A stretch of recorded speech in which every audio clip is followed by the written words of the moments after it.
You know that sound. For billions of people, it's the official start of the day. But what if I told you that this daily ritual in your cup is so much more than just a morning pick-me-up?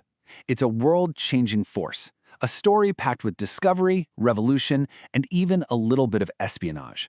And it all kicks off with a really strange question. Okay, I know. It sounds like the setup for a pretty wild movie plot, right? You've got a shepherd's weird observation, some secret operations, and the overthrow of empires. But you might be surprised to learn that the answer is probably sitting right next to you. Yep, it's coffee. And the story of how this one little bean literally woke up the human mind and fueled our modern age, well, it's one of the most fascinating and surprising tales in all of history. Our story doesn't begin in some trendy Italian cafe. Nope, for this we have to go way back, all the way to the highlands of 9th century Ethiopia for a legend that honestly sounds like it's straight out of a fairy tale. So the legend goes, there's this young goat herd named Kali, and he notices his goats are acting weird. They're practically dancing, just buzzing with energy after eating these strange red berries. So naturally, he tries them himself and feels that same incredible jolt of alertness. He's so excited, he brings the berries to a local monastery, but the head monk is not impressed. He calls them the work of the devil and throws them right into the fire. But then, something amazing happens. As the beans roast, this incredible heavenly smell fills the entire room. The monks, totally curious now, pull the beans from the flames, crush them up, and brew them with hot water. And just like that, they'd created the world's first cup of coffee and discovered the perfect secret weapon to stay awake through long nights of prayer. From Ethiopia, coffee makes its way across the Red Sea and into the Arab world, landing in the port of Mocha in Yemen. And this is where its true power as a force for social change really got unlocked. In the Arab world, they called it kahwa, which was actually a word they used for wine.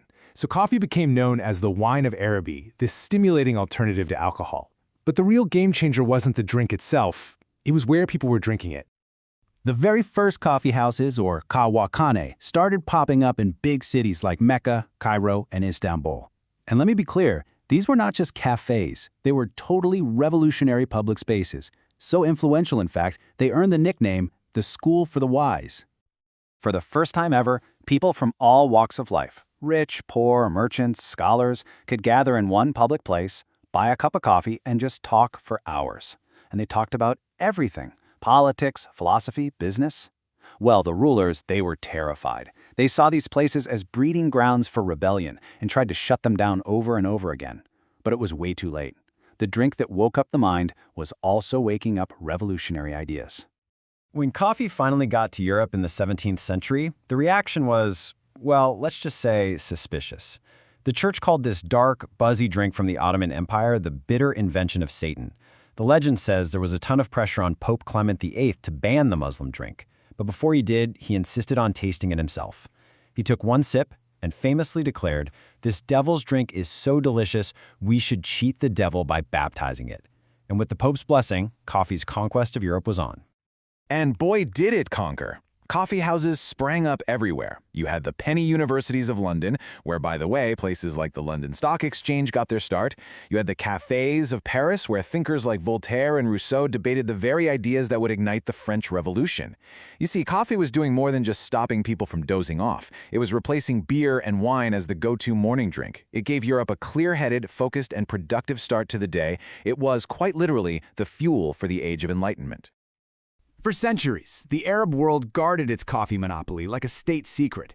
They would boil every single bean before exporting it to make sure nobody could plant their own.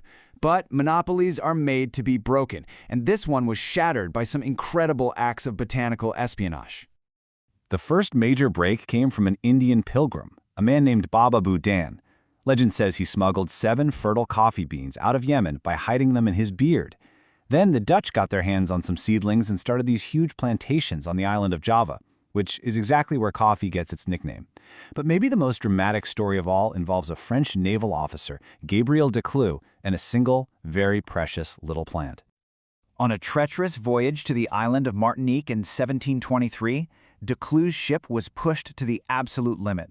He fought off pirates, he survived a terrible storm, and he was even forced to share his own tiny water ration to keep one single coffee seedling alive.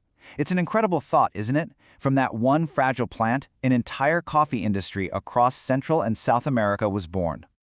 And coffee's revolutionary spirit was far from over. I mean, how did the United States, a former British colony of dedicated tea drinkers, become the biggest coffee consumer in the world? Well, the answer, once again, is revolution. So, it's 1773, and the American colonists are absolutely furious about British taxes. We all know about the Boston Tea Party, where they dumped a massive shipment of British tea into the harbor. But this was so much more than a protest about taxes. It was a symbolic rejection of their entire British identity. Practically overnight, your choice of beverage became a political statement. If you drank tea, you were a loyalist, you supported the crown.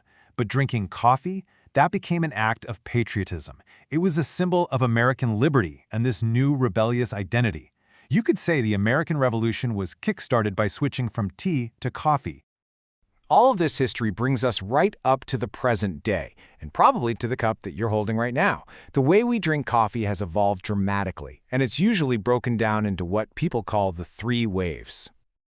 Okay, so the first wave was all about making coffee available to everyone. It was cheap, it was convenient, think instant coffee for soldiers, or that big can of pre-ground coffee in your grandparents' pantry. Then came the second wave, led by giants like Starbucks. They turned coffee from a simple product into an experience. Suddenly, we were all ordering lattes and cappuccinos and using coffee shops as a third place between home and work. And today, we are deep in the third wave. Coffee is now treated like a fine wine. It's all about artistry, single-origin beans, specific flavor profiles, and fair trade practices. So the next time you hold that cup, just remember, you're not just holding a simple drink. You're holding the final product of a spectacular journey. One that started with dancing goats in Ethiopia, fueled revolutions in Europe, was spread by spies, and has now been perfected by artisans. It's the beverage that gave the human brain the jolt of energy it needed to invent, to build, and to create the world we live in today. It's really not an exaggeration to say it woke up the world. Will you taste the discovery of those energetic monks? The intellectual debates of the Enlightenment? Or the rebellious spirit of a revolution? Because the history of the world, it's right there in your cup.